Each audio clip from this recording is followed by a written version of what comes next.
Why had no one warned her that silence could be louder than gunfire? Captain Cain pressed her body flat against the earth, face buried in mud so cold it stole the warmth from her skin. The night above was starless, moonless, a heavy curtain that suffocated even the faintest glimmer of comfort. Only darkness pressing in like a weight. Then the sky tore open. A flare cracked, hissing upward, spilling raw white fire across the battlefield ruins. For a heartbeat, the world around her glared alive, jagged branches, splintered stone, twisted steel half swallowed by the earth.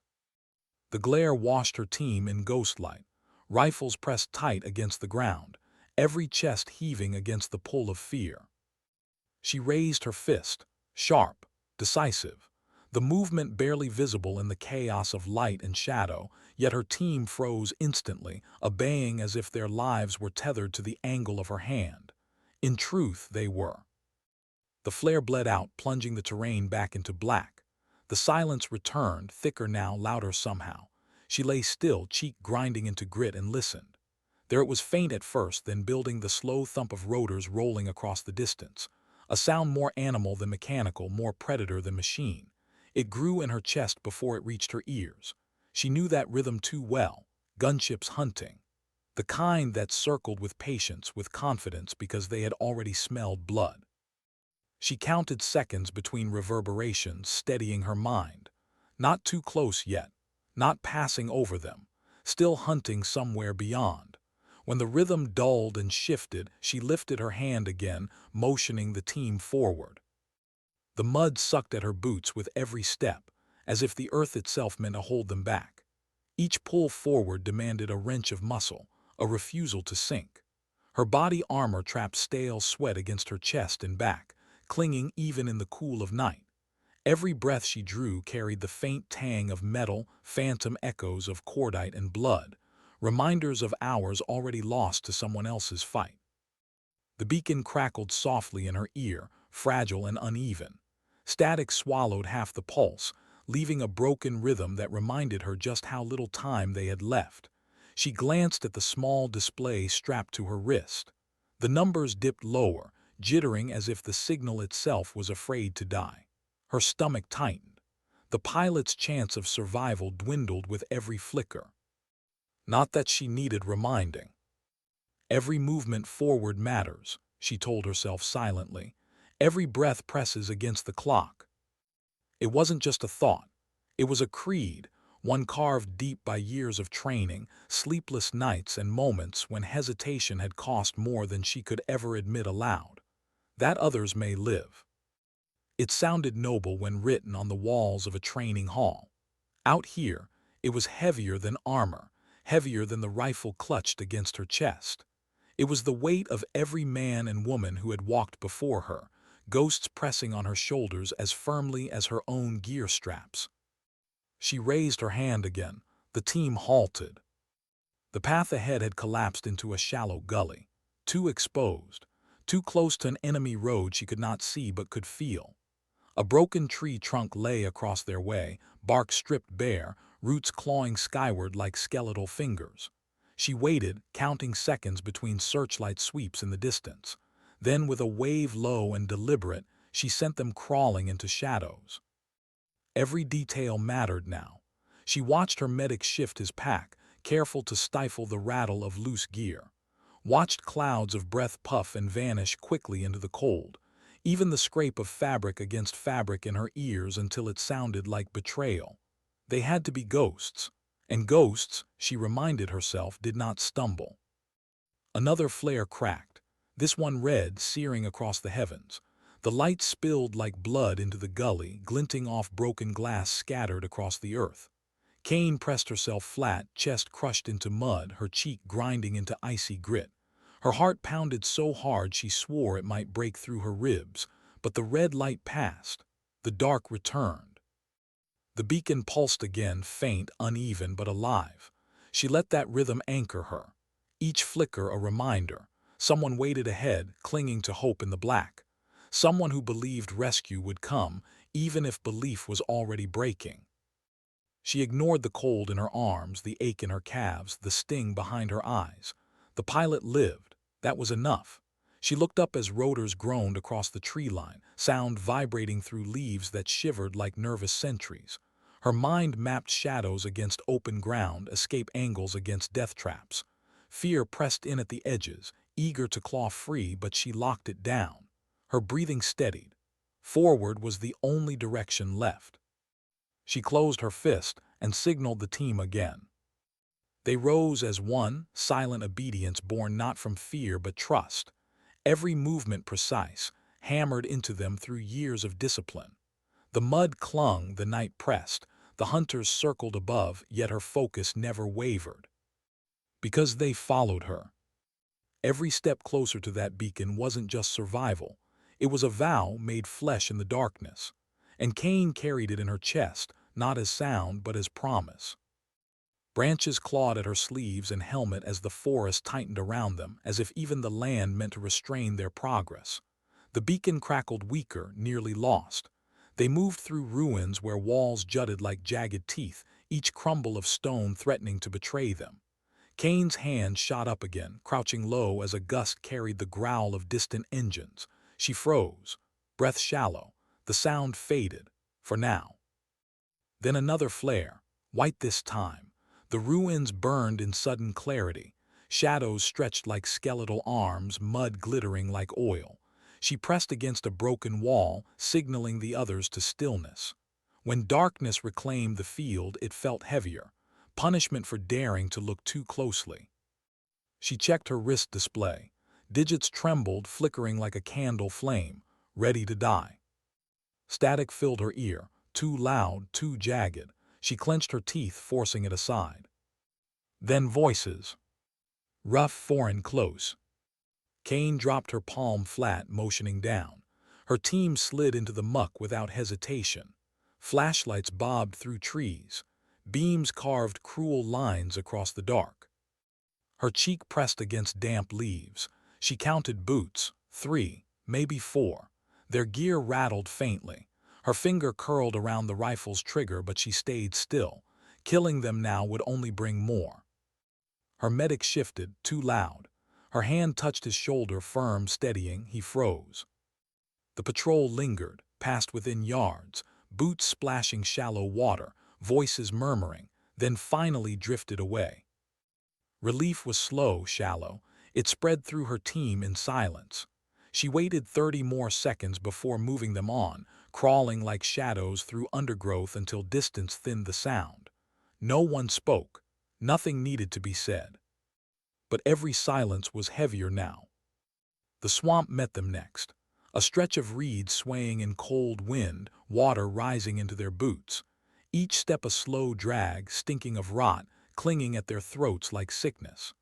Cain pressed forward, trusting the faint compass glow strapped to her chest, knowing that without it, the land itself might swallow them whole.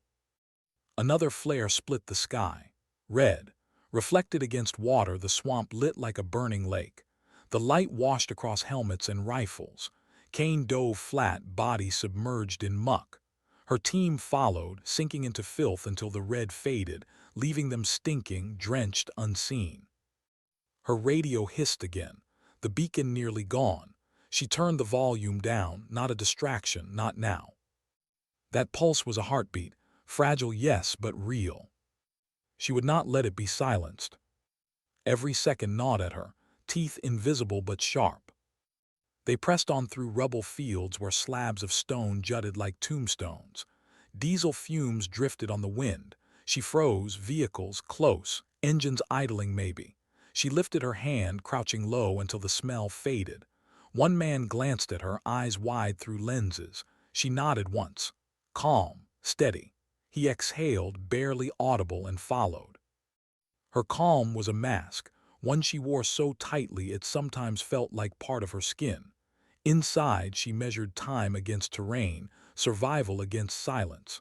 The scale never balanced. Then came the dogs. Their barks carried across the night, sharp, eager. Her stomach tightened. She dropped to one knee, signaling her team into a half-circle of cover. The sound of paws against mud drew nearer. She touched the earth with her fingers, grounding herself, letting cold mud bleed into her gloves. The barking echoed longer, sharper. then drifted away, not close enough, not yet. Relief again, but thin, fleeting. They pressed on, slower than they should, mud heavy on boots, shoulders aching under weight, cold slicing through damp uniforms, chilling flesh beneath armor. The beacon's static rasped, weaker now, fading toward silence. Cain pushed fear down, fixed her mind on rhythm, breath, step, heartbeat, signal. A searchlight swept treetops, white harsh. Shadows lashed across ground like whips. Cain dropped belly first, forcing the team flat. The beam skimmed above, catching rubble glints, then passed. They lay still long after, unwilling to risk rising too soon. Her compass glow trembled faintly in her hands. Batteries could die at any second. Without it, the world became a labyrinth with no mercy. She pushed forward anyway. Doubt whispered at the edges, but she buried it. Every obstacle tightened the knot in her chest. The swamp, the ruins, the patrols, the circling hunters above. Together they formed a presence, alive, breathing, hunting. Her team followed, but she knew the weight was hers alone. Hesitation meant capture, misstep meant death. And yet somewhere ahead, someone still waited. Someone who had crawled through fire and wreckage, still holding on to a single fragile belief. Cain pressed forward. Because ghosts do not stumble. And she refused to be the first.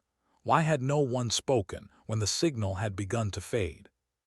The question gnawed at her as she crouched low, eyes fixed on the trembling digits across her wrist display. The beacon's heartbeat was faltering, each flicker thinner, weaker, like the last breaths of someone drowning. For a moment she thought about tearing the unit free, throwing it into the mud rather than watch its slow collapse. But she didn't. She couldn't. That fragile rhythm, even when fractured by static, was the only lifeline left between them and the woman waiting in the dark. Her team shifted behind her, boots grinding softly into soil. One of the men whispered something under his breath, words she didn't need to hear to know their weight. Doubt. The kind of doubt that spread if left unanswered. Cain turned her head slightly, enough for her gaze to cut through the night vision haze and meet his eyes. She didn't speak. Didn't need to. One steady look from her was enough to still him. That was her job, not just guiding their bodies through the dark, but keeping their minds from unraveling. She straightened slowly, raising her fist. Move. They flowed behind her, one after another, swallowed by branches clawing at sleeves and helmets. The forest pressed close, as if conspiring with the enemy. Then came the sound. Voices low, rough, closer than before. Cain dropped instantly, body pressed against damp earth. Her hand cut down, signaling silence. The team flattened around her, every muscle locked in stillness. Flashlights cut through the trees again, beams slicing cruel arcs into the undergrowth. The patrol was larger this time. 6, maybe more, boots heavy on the ground, the splash of water in shallow ruts carrying sharp in the silence. Dogs barked, sharper now, straining against leashes. Cain closed her eyes for a beat, grounding herself against the mud. She felt her chest rising, too loud, too shallow. She forced it slower, controlled, invisible. A beam of light passed so close it lit the grit on her cheek, the fog of her breath escaping into the air. She stilled even that. Her lungs burned. The soldier carrying the light muttered something. The beam lingered, then shifted away. The patrol passed, boots fatting. Dogs whining against restraints, unwilling to let go, but finally distance swallowed them. Her team stayed down, seconds stretched, a minute, maybe two. Only when the last sound was gone did she raise her head, mud dripping from her visor. Her eyes were hard, steady. She gestured forward again. No words. Words would have broken the spell of silence that had kept them alive. They crawled out of the patrol's shadow and pressed on. The ground shifted beneath them, dipping into swamp again. Every step dragged. Water rose around their ankles. The stench of rot filled their throats. Cain pressed through it, boots heavy, rifle angled low. She felt the weight pressing harder now, not just the mud, not just the gear, but the choice. Always the choice. Every second spent here, slogging through swamp, risked losing the pilot entirely. But rushing, pushing too fast would expose them, strip away what little concealment the night still offered. Her jaw clenched. The choice was hers alone. No committee, no second opinions, just her. And whatever decision she made, they would follow, even if it meant death. The beacon pulsed again, faint, almost apologetic. She gripped it harder, letting the fragile rhythm guide her forward.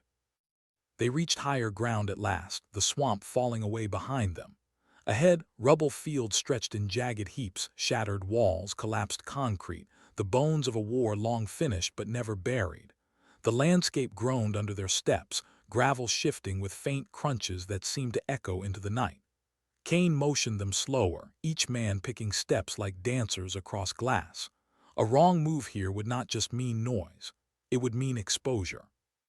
The smell came next, diesel sharp thick clinging to the air, engines idling too close. Cain froze, her team mirrored her instantly. She crouched low, scanning the jagged skyline. A faint glow flickered beyond the ruins, headlights half hidden by terrain, vehicles. She swallowed hard. A patrol staging area, maybe. Too many, too close. Her hand rose, flat and steady. Wait. Minutes passed, the wind shifted, the diesel smell thinned. The glow dulled as engines moved off. She lowered her hand, signaling forward. Only when they were clear did one of her men glance at her again, eyes wide, fear plain even behind his goggles. She gave him the same answer as before, a look. Calm, steady, silent reassurance that his commander had not faltered. Inside, her pulse hammered against her ribs. The dogs barked again, this time closer. Cain stopped. The sound cut through her like a blade. The dogs had their trail. She dropped to a knee, signaling the team into a defensive half-circle. Rifles angled outward, their breath shallow in the cold air. She pressed her fingers into the mud again, grounding herself, feeling the earth's chill seep through gloves and skin. The barking grew sharper, louder. She braced herself. Then a whistle, the barking shifted, grew fainter, the dogs pulled away. Her shoulders loosened, but only slightly. Relief was thinner every time. They moved again, every step slower now, heavier. Mud and fatigue dragged at them. The beacon's signal weakened further, static nearly drowning it. Cain shut the volume down. She would not listen to it die. She fixed her rhythm instead. Breath, step, heartbeat, signal. A searchlight swept overhead again, searing branches, sending shadows lashing across the ground. Cain dropped low, pulling her team flat. The beam skimmed across rubble, pausing, then moved on. They waited long after it passed, unwilling to test their luck. She checked her compass glow again. Faint, trembling, like everything else tonight, it too might die. She pressed forward anyway. Doubt whispered at the edges of her mind. What if the pilot was already gone? What if they were chasing a ghost? What if this mission was nothing but a path into a graveyard they would all share? She buried the thoughts, pushed them down where fear could not reach, because the creed allowed no room for hesitation. Hesitation meant capture, misstep meant death. Then the trees opened. Sudden, too sudden. Cain raised her fist, halting the line. They crouched low, rifles angled, eyes scanning through green-tinted lenses. The clearing lay ahead, painted in spectral light, and in its center, broken and silent, sprawled the wreck of the downed jet. Her breath caught. The nose buried deep in churned earth, wings torn jagged, the cockpit split wide, glass scattered across the ground like glittering teeth. The smell hit them next, scorched metal, burned wiring. Sharp, acrid, it clung to the back of her throat. She scanned the scene, methodical. Every twisted panel, every dangling wire, every pool of hydraulic fluid black in the dirt. Then her eyes rose higher. A parachute. Torn, snagged in high branches above. Fabric fluttering in the night wind like a ghost's banner. Her chest tightened. Whoever had ejected had survived. For a moment relief, faint but real. But survival meant little if rescue came too late. Cain moved forward, boots sinking into wet soil. She crouched at the cockpit's jagged edge, gloved hand brushing cold metal. She studied the trail beyond, broken branches, footprints pressed into mud, a faint smear of blood across stone. A live hurt moving. Her medic whispered, voice tight, that the blood was fresh. Another man muttered they were too late, that the pilot was already taken. Cain silenced them with a sharp gesture, eyes fixed on the trail. The pilot had walked away. That was enough. Then the bark cut through the clearing. Sharp, close. Cain dropped instantly, body flat against mud. The barking grew louder, joined by voices. Flashlights bobbed through the trees, beams slicing into the clearing. Boots crunched over debris, closer, closer. One beam lifted, paused. The shredded parachute swayed above, caught in the light. Soldiers murmured, voices sharp. Dogs pulled at leashes. Cain pressed her cheek into grit, every muscle coiled, heart pounding. She willed herself invisible. The whistle came again. Dogs clawed at soil. Voices rose, then faded, pulling away. She exhaled slowly, mud dripping down her face. One of her men hissed they should fall back. The wreck was compromised. Another argued they had to push deeper. The medic looked between them, fear plain in his breath. Cain let the arguments hang for a moment, weighing heavy in the cold air. Then she spoke, low, steady, her voice cutting through the dark. They had come for one reason, that others may live. Not a suggestion, not an option, a creed. The team fell silent. Fear remained, but so did trust. Cain crouched low, studying the blood trail again. Broken footprints, dragged lines, someone hurt but moving still. She imagined the pilot crawling through mud, ribs splintered, ankle twisted, clinging to life by nothing but the hope that rescue would come. That hope was fragile now, and she refused to be the one who let it die. She rose, shoulders squared, rifle angled. She gave the signal to advance. No words, no debate. The trail waited, the forest loomed, and somewhere in its jaws a life still clung to survival. Cain led them into the dark, each step a vow carved deeper into her chest. What if the trail ended in silence? The thought slipped into her mind as she crouched low, eyes scanning the forest floor where branches were snapped and mud pressed under hurried boots. The blood smear glistened faintly against stone, a reminder that someone had crawled, stumbled, bled their way through this darkness. Cain felt the weight of that evidence press against her ribs as firmly as any armor plate. Proof of life, proof of suffering, proof of time running out. Her team fanned behind her in silence, the forest wrapping around them like a mouth waiting to close. Every twig crack beneath their boots echoed too loud. Every brush of fabric against fabric threatened exposure. The wreck lay behind them now, a silent carcass already compromised. Ahead stretched only shadows, and the trail they had no choice but to follow. Cain's boots sank deeper into mud with every step, the night pressing closer, thicker. Her mind traced the pilot's path, broken ribs, swollen ankle, blood leaking slow but steady. How far could she have made it before collapsing? How much pain had she endured before crawling into the unknown? Cain tried not to picture it, but she couldn't help it. The image of a lone figure dragging herself through blackness lingered in her mind, fragile yet stubborn. They moved single file, rifles angled low, night vision lenses painting the world in ghostly green. Branches snagged at their sleeves like fingers. Cain's breathing slowed to match her steps, every inhale controlled, every exhale measured. Then a sound. Faint. A rasping breath, a shift in mud. Cain froze, hand up, body crouched low. Her team followed instantly, rifles tightening in their grip. She scanned the shadows. Silence stretched thin, brittle as glass. Her ears strained, catching only the groan of branches swaying above. Then movement again. Not animal, not patrol, something weaker. She slid forward silently, lowering herself until the earth pressed cold against her palms. Her eyes searched the ditch ahead, a scar carved by water erosion. There a shape. A body curled tight, half buried in mud. Her pulse surged. She lifted her fist, halting the team, then eased closer. Night vision sharpened the blur into outline. A woman, uniform torn, face streaked in grime, clutching a shard of metal like a weapon. The figure jolted at their presence. Eyes wide, teeth bared, desperation etched in every trembling line of her body. Cain shifted first, lowered her rifle, lifted her empty hand, steady, palm open. Her voice came quiet, calm, cutting through tension without needing to rise.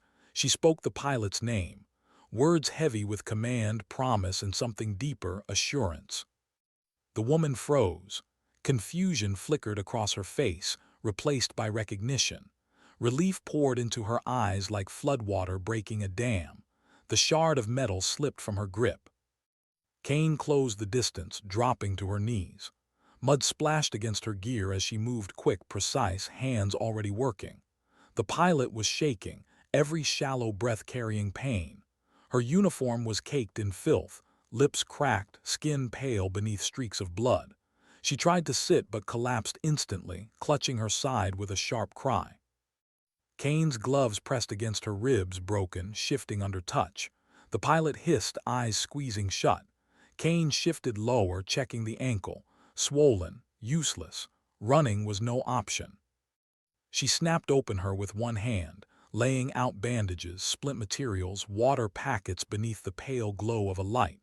Every movement efficient, unhesitating. Bandages tightened around ribs, splint braced against ankle, water tube pressed to parched lips. The pilot drank greedily, spilling half, coughing, but it was enough to steady her.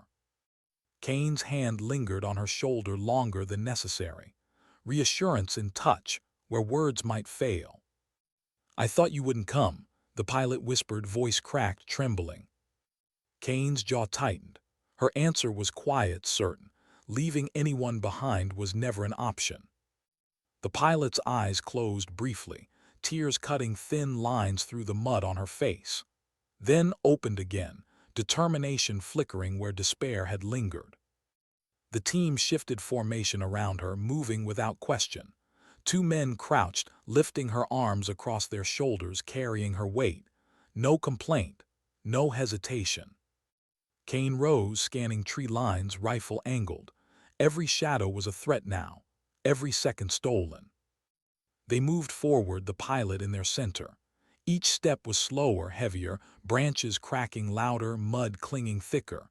Every sound into thunder. The forest, once cloaked, now betrayed them. Cain heard the pilot's breath, ragged, uneven, gasping against every jolt of pain. Concealment was thinning to threads. Her jaw clenched, eyes flicked constantly from shadow to shadow. Any moment she expected searchlights. Any moment the night would fracture. Her radio hissed. The beacon was almost gone, static eating its final pulse. Cain shut it off, trusting her instincts instead of clinging to dying technology. The silence was heavier now, every choice hers alone. The pilot tried once to walk on her own. She pushed weakly against her supports, jaw set in stubborn pride. She stumbled forward, then collapsed instantly, pain ripping through her chest.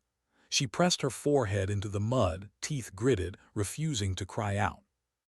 Cain crouched beside her, hand pressed firm to her chest.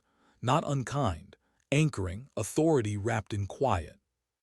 The message was clear. Leaning on them was not weakness, it was survival. The pilot swallowed hard, nodding once, eyes wet but steady. She let them lift her again. The forest thickened, sound sharpening. Dogs barked faint in the distance, their calls clearer now, closer, echoing between trees. Cain's jaw tightened as she signaled another halt. They crouched in silence, rifles raised, breath measured. Footsteps carried faintly on the wind. Soldiers moving, search net tightening. They waited until the sound thinned, swallowed by the night. Relief again, thinner still. The strain grew heavier. Boots sinking deeper, shoulders aching from bearing her weight. Cain shouldered the pilot herself at times, her arms tightening around the smaller frame, blood-stained bandages darkening under pressure. Her teeth clenched with effort, mud dragging against every step. The burden was real, but her voice never faltered. Commands carried no doubt. She reminded herself, as much as her team, that the mission was not over. Discovery was only half the story. Rescue only began once survival meant reaching home alive. The valley came next, a narrow throat in the earth, steep stone walls pressing close, a place she would have avoided in any other circumstance, but there was no other path left. The pilot stumbled, weight heavy across two shoulders, breath ragged, each inhale a fight. Cain's stomach knotted with the knowledge that they were exposed. The first bark came sharp, closer, followed by shouts. Lights flickered at the valley's mouth, beams slicing the dark. Cain's fist shot up, signaling low, urgent. Her team pressed down, but the pilot sagged heavily against her, noise breaking the quiet. A whistle split the air. The dogs were racing closer. Then the crack, gunfire. Suppressed rifles spat short bursts. Enemy voices rose instantly, shouting commands, beams slicing sharper. The valley exploded with chaos.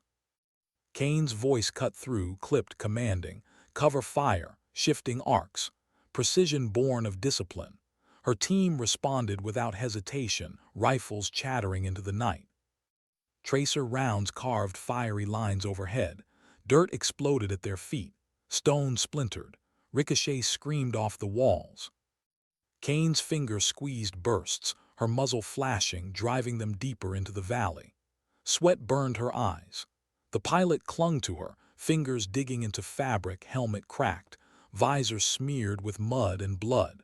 Every step Cain dragged her forward, her creed pounding in her head that others may live. The grenade came next. Shrapnel ripped against stone, showering them in dirt and splinters. Cain threw her body over the pilot, shielding her against the blast. Ears ringing, chest heaving, she forced herself upright, dragging the woman with her. And then she saw him. Her gunner. He had taken position at the valley's narrow mouth, machine gun thundering into the oncoming tide. Casing spilled like rain at his feet, barrel glowing faint. He hadn't asked permission, hadn't needed to. His fire ripped seconds out of the enemy's advance, seconds paid for with his life. Their eyes met, one heartbeat. Acceptance. Cain turned first because she had to. She shoved the pilot into another's arms, barked orders sharp and unyielding. Move, keep moving. Her voice carried weight none would question. The gunner's fire roared behind them, echoing against stone. Each burst a shield, each burst a farewell. The valley twisted upward. Cain drove her team into the incline, firing bursts down the slope, heart pounding in rhythm with his gun. She heard the scream of metal, the bark of dogs, the thunder of rotors drawing closer. Another explosion shook the earth. Dust and smoke filled the air. Still his weapon roared. Until it didn't. The silence that followed was a scream. Cain did not look back. She couldn't. The sacrifice wasn't to be wasted by hesitation. Her focus narrowed to the pilot's cracked helmet bobbing weakly as she was dragged forward. Proof survival was still possible. Proof his death was not in vain. Each casing he left behind was a marker of the cost already paid. And the debt pressed harder with every step they took into the night. What debt could ever repay silence like that? The thought clawed at Cain's chest as she pushed her team harder up the incline, boots slipping on loose stone, the pilot's weight dragging every movement into a battle. Behind them the valley burned in echoes, the memory of gunfire, the shadow of a man who had stood and fired until silence claimed him. She hadn't turned. She couldn't. Looking back would have been betrayal. His choice had bought their chance. To hesitate now would squander it. But silence carried its own scream. She felt it ringing in her chest, in her bones, as though the valley itself still roared even after the last burst had died. Her voice had to fill the void he left. Commands barked, clipped, urgent, keeping her team stitched together in the chaos. Her words were steel, even if her throat burned raw with guilt. The slope leveled into broken ground, shadows offering thin cover. Cain crouched low, rifle angled back, squeezing bursts down the incline. Enemy voices chased them, shouts cutting through the night. Gunfire crackled sharp. Tracers slashed the air like red lightning. She kept firing, covering her team's retreat until her magazine clattered empty. She reloaded with practiced speed, mud caking her gloves, grit stinging her eyes. Her team moved like a wounded animal, slow but relentless. The pilot sagged between two shoulders, her legs half-dragged, every breath a gasp. Cain caught her once as she stumbled, pulling her upright, whispering steady words she didn't believe but needed her to hear. "We're close. Hold on." The truth was brutal. They weren't close. Not yet. The extraction bird had been delayed, the clock ticking down as the net closed. Cain's gut twisted with the weight of it. Rotors thundered faint in the distance. Not rescue, hunters, gunships circling. Their growls shook the branches above, leaves shivering in fear. Dogs barked sharper now, voices of handlers shouting commands. The sound grew closer with every breath. Cain's jaw locked. She signaled a detour, pulling her team through thicker brush, abandoning the open path that beckoned with false promise. It cost time. It cost strength, but it kept them from being swallowed whole by the net. Every turn stretched minutes thinner. Every step burned muscle raw. Mud sucked at boots. Branches whipped across faces. The pilot tried again to walk on her own, pride stubborn, pain screaming through her ribs. She collapsed in Cain's arms, eyes squeezed shut, teeth clenched to keep from crying out. Cain pressed her palm against the woman's chest, steady, firm. "Not weakness," she whispered. "Trust us." The pilot swallowed hard, nodding once, eyes wet but resolute. She let herself lean again. That was strength, Cain thought, knowing when to fight, knowing when to let go. They pressed deeper into the forest. The night grew louder. Dogs bayed, their echoes rolling through the trees like thunder. Enemy boots pounded, voices shouting, methodical, patient. The net was almost closed. Cain's compass glow flickered faint in her palm. She trusted it, even as her own doubt whispered. What if extraction never came? What if this was already lost? She buried it. Doubt was a luxury. Commanders didn't have luxuries. A clearing opened suddenly ahead. Cain froze, hand raised, her team crouched, rifles angled. The trees thinned into open ground, too exposed, too quiet. She scanned, every nerve burning. Then a hiss. A flare screamed into the sky, exploding in blood-red light. The clearing glared alive. Mud reflected crimson, helmets glinted, rifles shone. The red light painted them as targets. Cain's teeth clenched. She pressed the pilot lower, her body shielding her. Enemy fire cracked from the tree line, bullets chewing into dirt, spraying grit. Her team returned fire instantly, bursts precise, controlled. The clearing erupted into chaos. Mortar shells slammed into earth, throwing mud and stone skyward in choking waves. Cain's ears rang. Shrapnel hissed past her, burning skin through gear. She pulled the pilot close, dragging her body forward one agonizing step at a time. Then the sound she had waited for. Rotor thunder. But different this time, deeper, closer, rescue. Her heart surged. The bird roared low over the treetops, floodlights cutting into night, side gunners spitting fire into enemy lines. Muzzle flashes painted the darkness in white stabs. Cain shoved the pilot forward, teeth clenched, body screaming. The ramp loomed ahead, down, waiting. Life itself, lit by blinding floodlight. The ground shook as mortars slammed again, dirt raining down. Her team formed a flank, rifles hammering, buying seconds with every burst. One man dropped to a knee, weapon hammering until the barrel smoked. He bought them seconds at the cost of everything. Cain's boots sank deep in mud, her arms burning as she dragged the pilot. The woman stirred weakly, her cracked visor catching flare light. She lifted trembling fingers, clutching Cain's sleeve. Her lips parted, a whisper breaking free between gasps. "I thought you wouldn't come." Cain's chest cracked. She pressed harder, dragging, hauling, forcing steps through mud and fire. The creed burned in her mind, that others may live. The ramp was only yards away now. Rotor wash slammed against her body, knocking her to one knee. She growled, teeth gritted, heaving the pilot upward with strength she didn't know she still had. Hands reached from the ramp, pulling the woman inside. Cain stumbled, half collapsing, then clawed herself upward after her.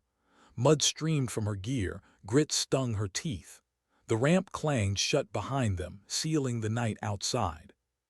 The bird clawed skyward, engines screaming. Enemy tracers streaked upward, too late, too wild.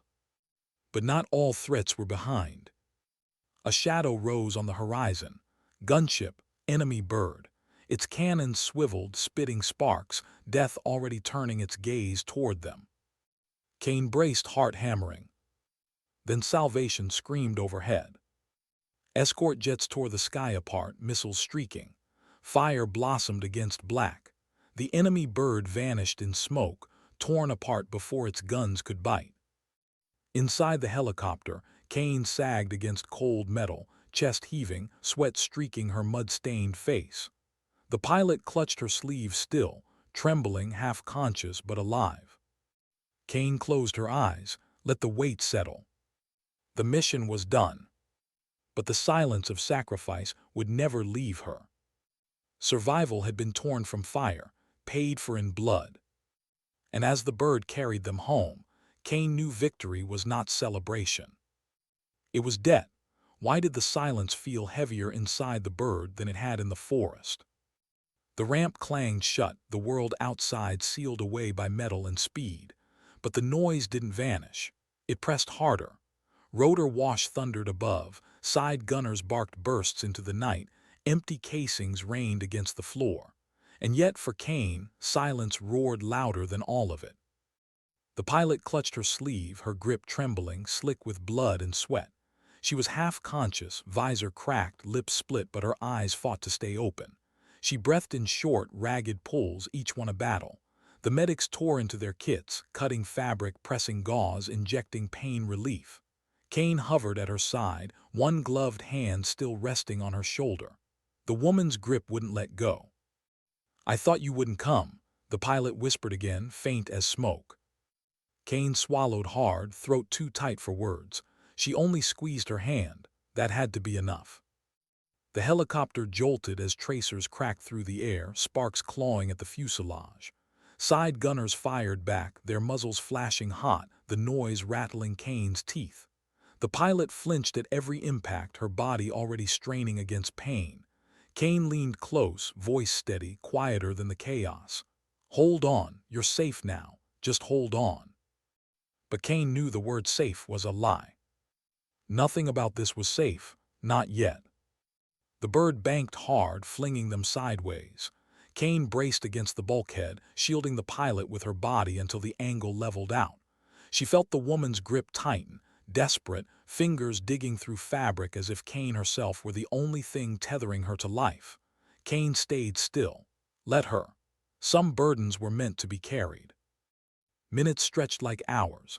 The forest shrank below, swallowed by distance. Enemy fire waned, tracers falling short. The thump of rotors shifted, less frantic now, more controlled.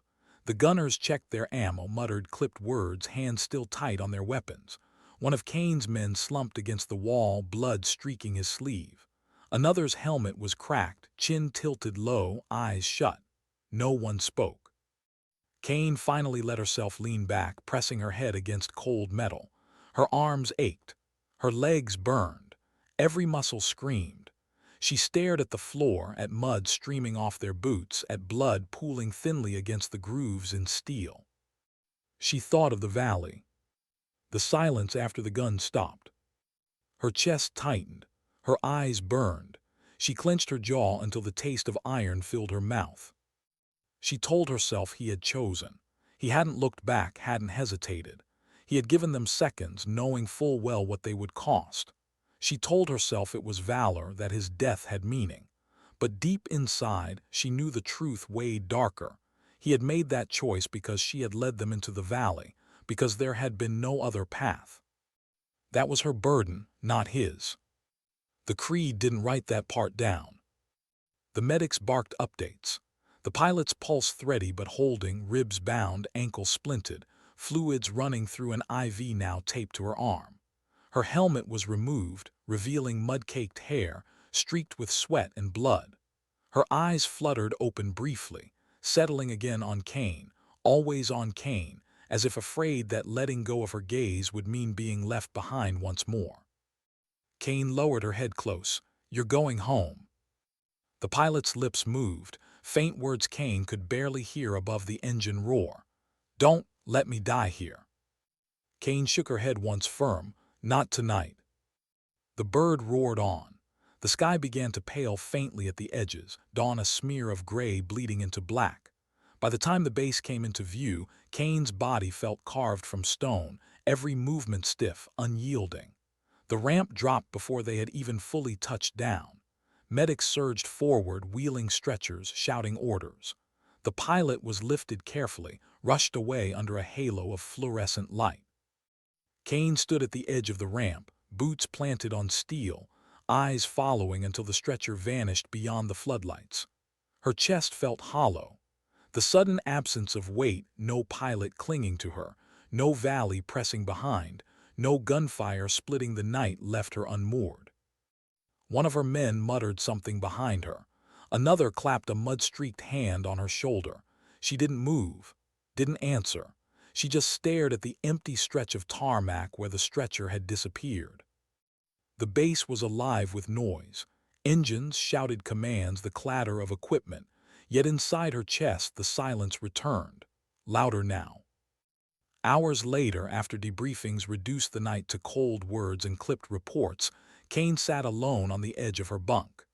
Gear half-stripped, boots still caked in dried mud, uniform torn at the knees. Her hands trembled faintly, though her face was still, carved in stone.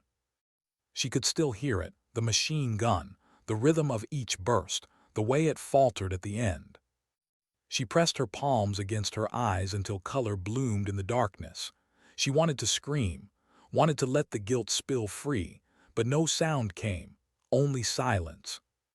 The door creaked. The medic stepped inside, his uniform fresh, face pale but calm. He hesitated, then spoke quietly. "She's stable." Cain lifted her head. "She'll make it," he added, softer this time.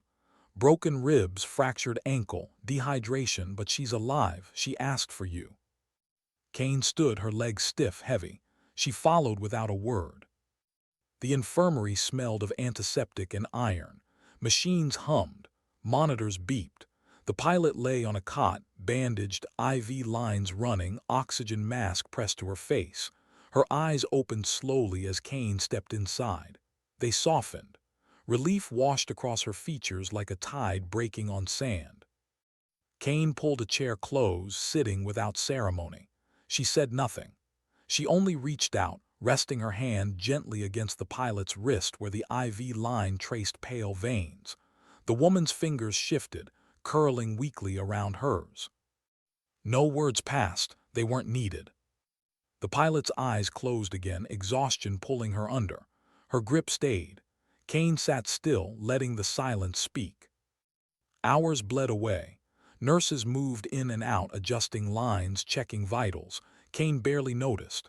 She sat, hands still anchored against the pilot's wrist, listening to the steady beep of the monitor. A fragile heartbeat. Real. At some point her eyes closed, briefly. But when she woke, the pilot was watching her, eyes red but alive. Her voice was faint, broken, but steady enough to cut through. "You carried me."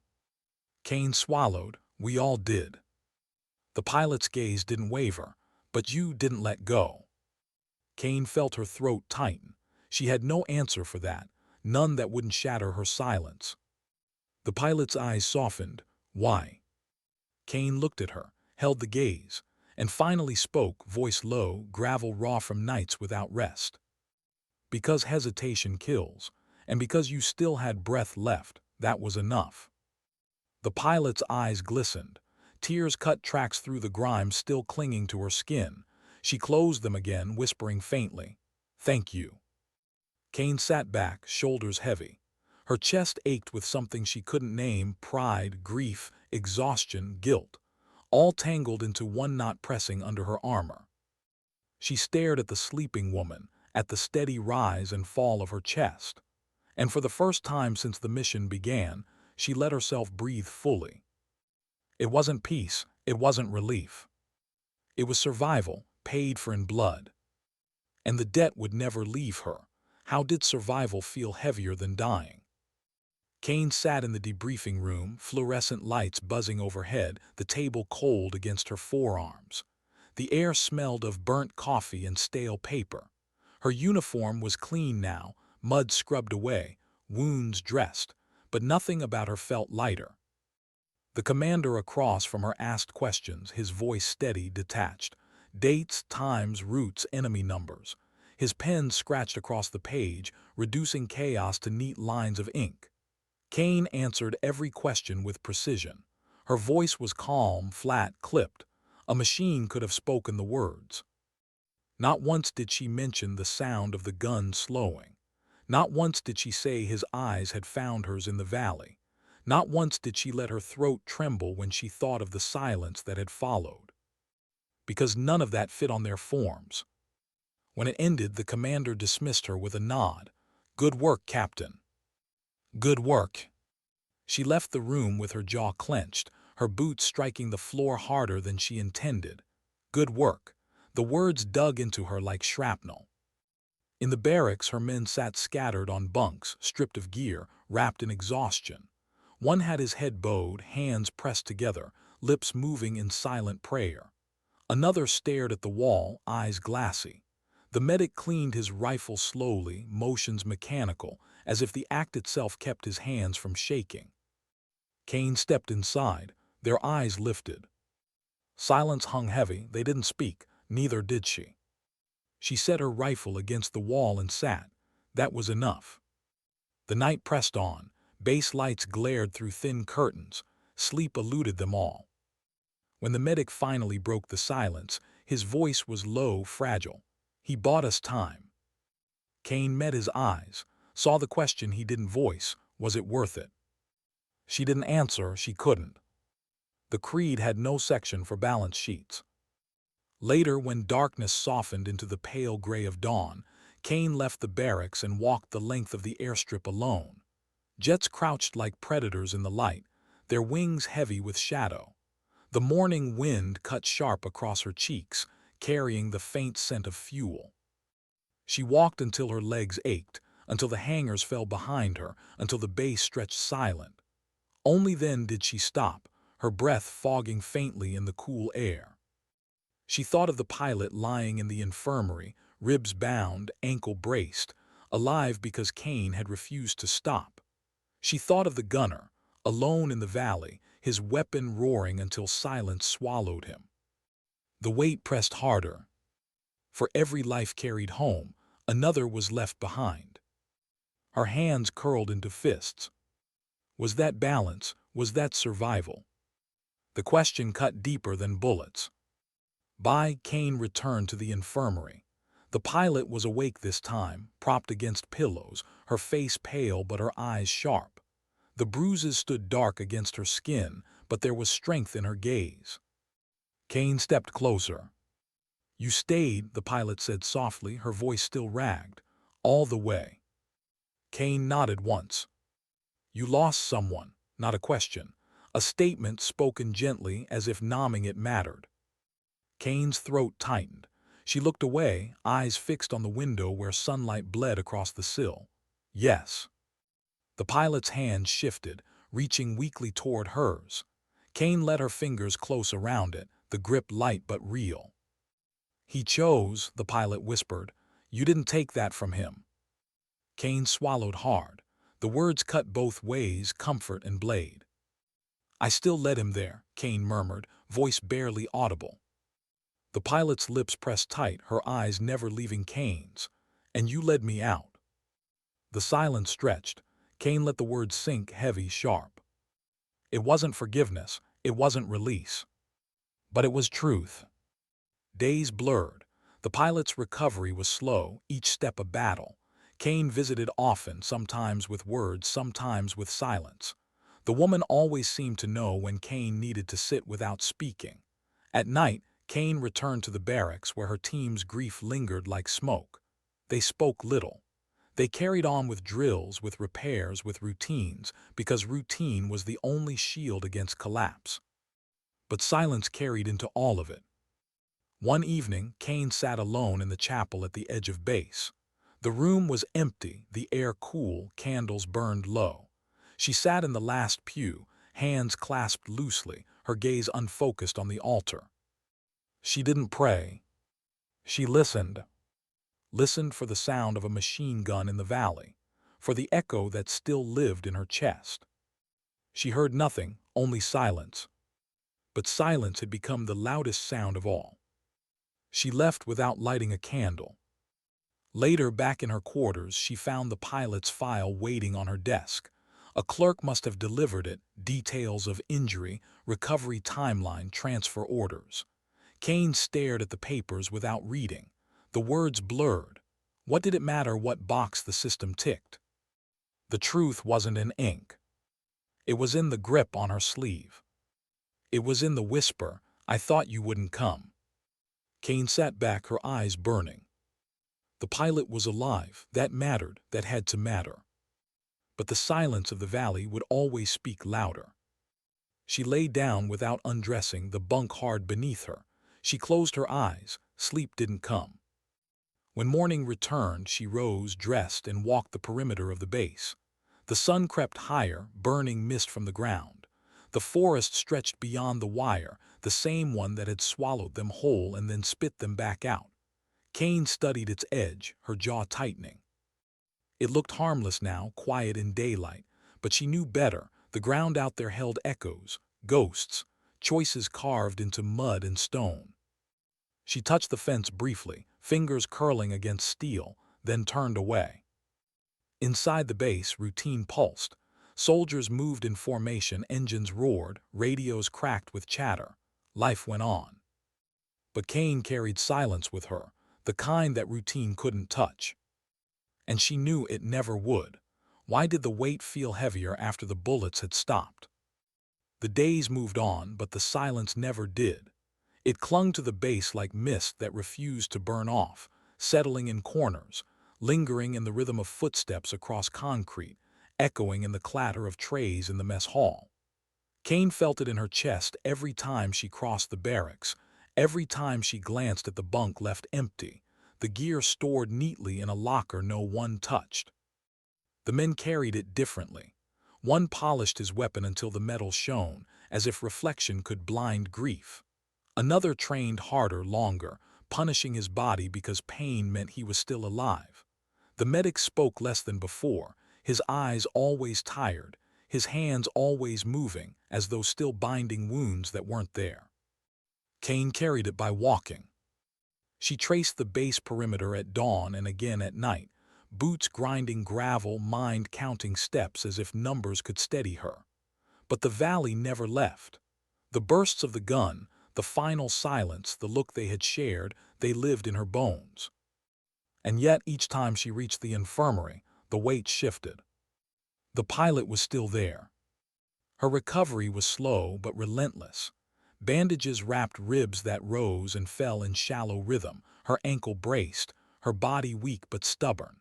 The bruises faded slowly, but her eyes grew clearer with each passing day. She greeted Cain with a faint smile the first morning Cain stepped inside, a smile cracked but real.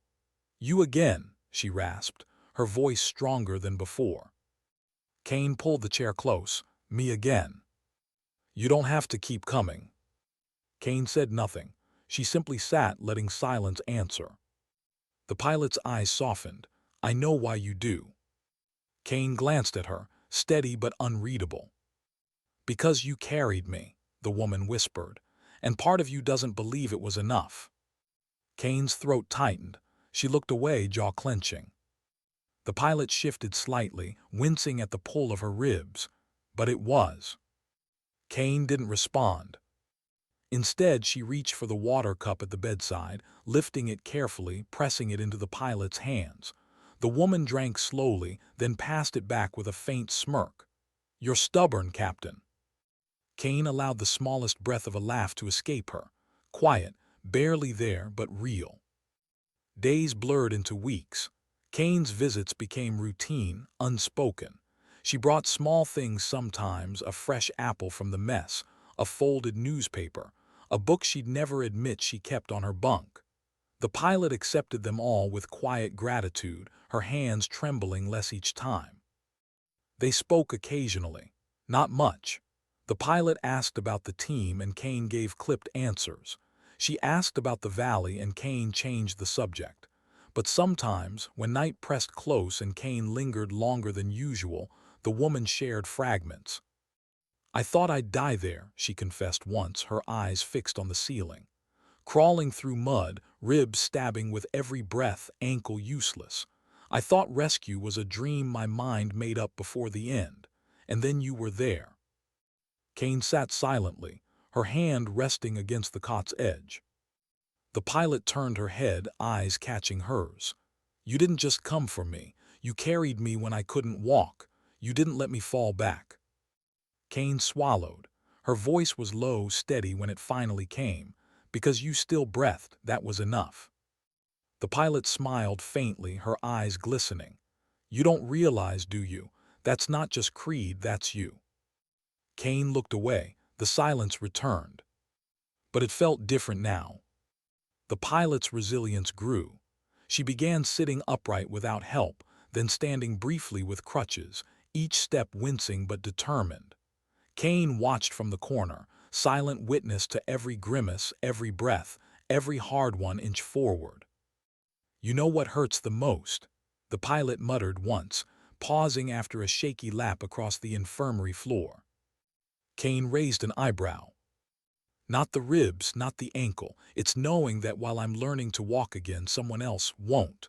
Her eyes dropped, voice fraying. "Your man in the valley, I heard." Cain's chest tightened. The pilot looked up again, her gaze sharp despite the sheen of tears. "Don't carry it alone. He made his choice, and he'd hate you for wasting it by drowning in guilt." Cain held her gaze, the words cutting deep. The silence that followed was heavy, but it didn't suffocate. It lingered, carried between them like something they both understood. Outside the infirmary, Cain's men carried on with drills and duties. Their laughter, when it came, was thin but real. Slowly, they began to stitch themselves back together. But the grief never left entirely. It haunted their eyes, their silence, the way they paused at the empty bunk. One evening, Cain gathered them. No orders, no mission, just her voice low and steady. "He gave us seconds," she said, her eyes sweeping across the room. "And we used them. That's not debt we repay with words. It's debt we repay by carrying on." The men nodded, some swallowing hard, others looking away. But something shifted. The silence cracked, not broken but eased.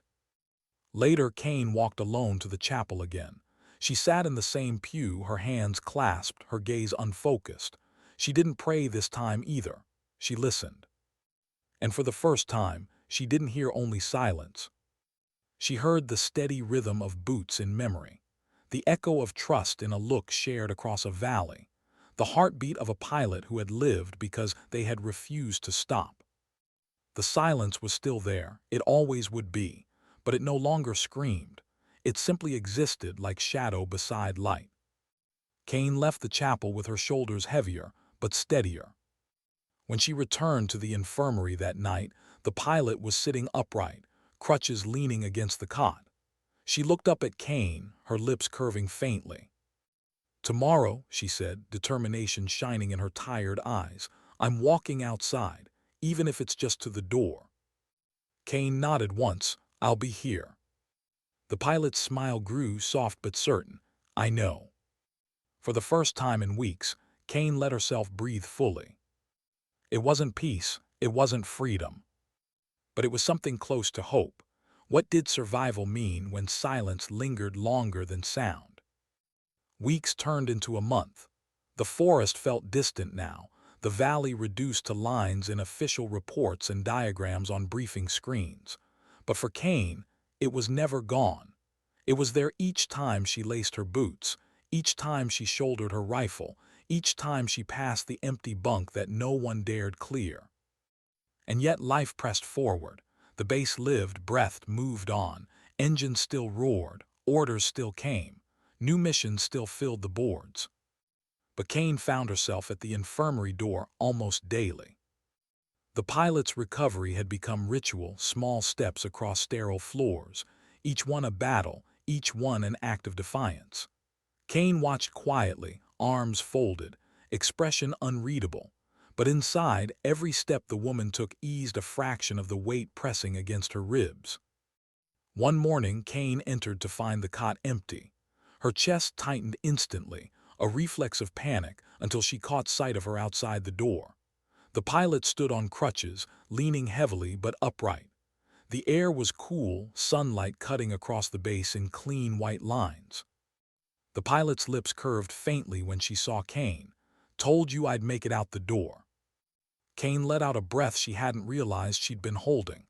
"You did." The woman shifted, wincing, then steadied herself. "You're going to stand there and brood, or are you walking with me?" Cain's jaw tightened. Then she stepped forward, falling into stride beside her. The pilot's pace was slow, halting, but determined. Every movement carried pain, but also something sharper, refusal. Cain matched her, steady, silent. Around them, soldiers moved with routine rhythm, some glancing, most ignoring. The world kept turning. But for Cain, the sight of her walking no longer carried. No longer clinging to her sleeve struck harder than gunfire. They walked the length of the infirmary path, stopping often, the pilot's breath shallow, her body trembling with effort. Cain never touched her, never interfered. She only stayed close enough that the woman knew she wasn't alone. When they reached the far bench, the pilot sank down, exhaling sharply, sweat streaking her temple. She leaned back, eyes closed, then opened them to study Cain. "You're quieter than usual," she said softly. Cain shrugged. "You don't need words from me." The pilot tilted her head, her gaze steady. "You think silence means strength, but sometimes it just means weight. You don't have to carry it alone." Cain's jaw tightened, but she said nothing. The pilot reached out, her hand brushing Cain's wrist lightly. "You didn't just save me. You reminded me that hope isn't wasted. Don't forget that for yourself." Cain looked at her hand, then at her eyes. For a moment, something inside her eased. They sat in silence then, but this time it was different. Not suffocating, not crushing, just silence that existed, shared between them, carried instead of buried. In the days that followed, the pilot grew stronger. The crutches stayed, but her steps stretched longer, her voice steadier, her eyes brighter. She visited the team once, leaning on her supports, her presence softening the barracks air in a way nothing else had. The men straightened, eyes wide, some smiling faintly. She thanked them, not with speeches, not with grand words, but with the simple weight of sincerity. Cain stood back, watching as the medic smiled for the first time in weeks, as one of the younger soldiers muttered something that drew quiet laughter from the others. For a heartbeat, the silence that haunted them cracked, replaced by warmth. Later that night, Cain walked alone again. Past the hangars, past the airstrip, toward the wire where forest shadows stretched long. She stopped there, her hand curling against the steel, her eyes tracing the tree line. The forest looked harmless again in starlight, but Cain knew better. It held echoes, of mud and fire, of a gun that had spoken until silence took its place. She bowed her head, not in prayer, not in weakness, but in remembrance. Her voice was low, barely audible. "We carried her out, we'll carry you with us." The words drifted into the dark, swallowed by wind. And somehow that was enough. When she returned, dawn was breaking. The pilot was outside again, crutches leaning against her side, her body weary but upright. She looked up, her eyes catching Cain. "You keep walking the edges of this place," she said softly, "like you're looking for something." Cain stopped, studying her. "Maybe you're not supposed to find it," the pilot continued. "Maybe you're supposed to live with it, carry it, like you carried me." Cain's throat tightened, but her eyes stayed steady. The pilot smiled faintly, tired but certain. "Sometimes dignity doesn't speak, it simply acts." Cain let the words settle, heavy and true. She stepped closer, standing beside her, the two of them framed in the pale wash of morning light. And for the first time since the valley, Cain let herself believe that silence could hold more than loss. It could hold memory. It could hold promise. It could hold the quiet strength of knowing they had refused to let go.